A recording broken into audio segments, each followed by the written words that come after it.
गर्मी की छुट्टियां मनाने मनोरमा ने अपने 3 मित्रों अंजलि, करण और संजय के साथ एक पुराने जंगल की सैर का प्लान बनाया।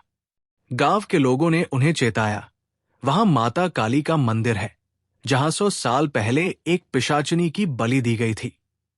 उसका श्राप है कि जो भी उसके वर को छुएगा वही जंगल में बंद हो जाएगा। लेकिन चारों हंसकर निकल पड़े। शाम होते होते वे मंदिर के पास पहुंचे। पेड़ों की छाव में छिपा मंदिर टूटा फूटा था, लेकिन उसके बीच में एक काली पत्थर की मूर्ति खड़ी थी जिसकी आंखें सफेद पत्थर से बनी थी। मनोरमा को मूर्ति का हाथ में एक लोहे का त्रिशूल दिखा जो चमक रहा था। यह तो पुराना अस्त्र है, करण ने कहा और उसे निकालने की कोशिश की। तभी मूर्ति की आंखें खुली और एक ठंडी हवा ने उन्हें झकझोर दी। रात में जब वे अपने टेंट में सोए थे तो संजय की चीख से सब जग गए।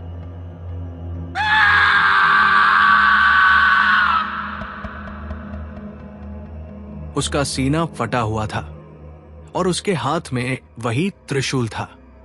वो मुझे मजबूर कर रही है, उसने चिल्लाया और फिर उसकी आंखें काली हो गई।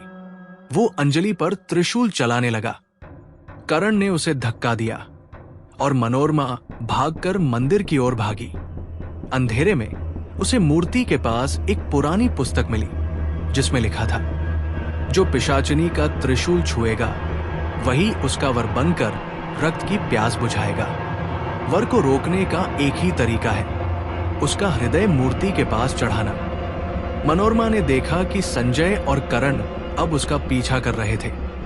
दोनों की आंखें काली, हाथों में त्रिशूल। अंजलि की लाश पेड़ के नीचे पड़ी थी। वो दौड़ती रही, लेकिन जंगल उसे घेर लेने लगा।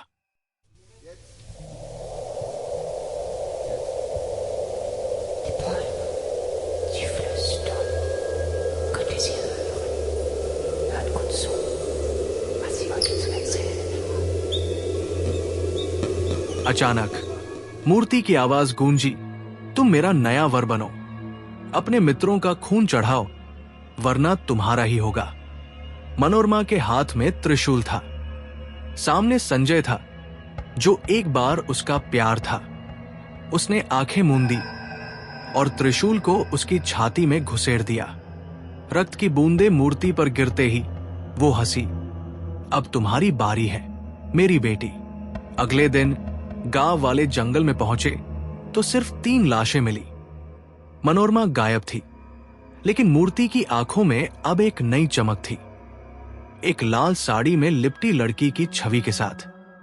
रात को जब कोई यात्री जंगल से गुजरता है तो उसे एक लाल साड़ी वाली लड़की दिखाई देती है जो मुस्कुराते हुए कहती है, मेरा वर बनो और मेरे साथ खून का त्योहार मनाओ।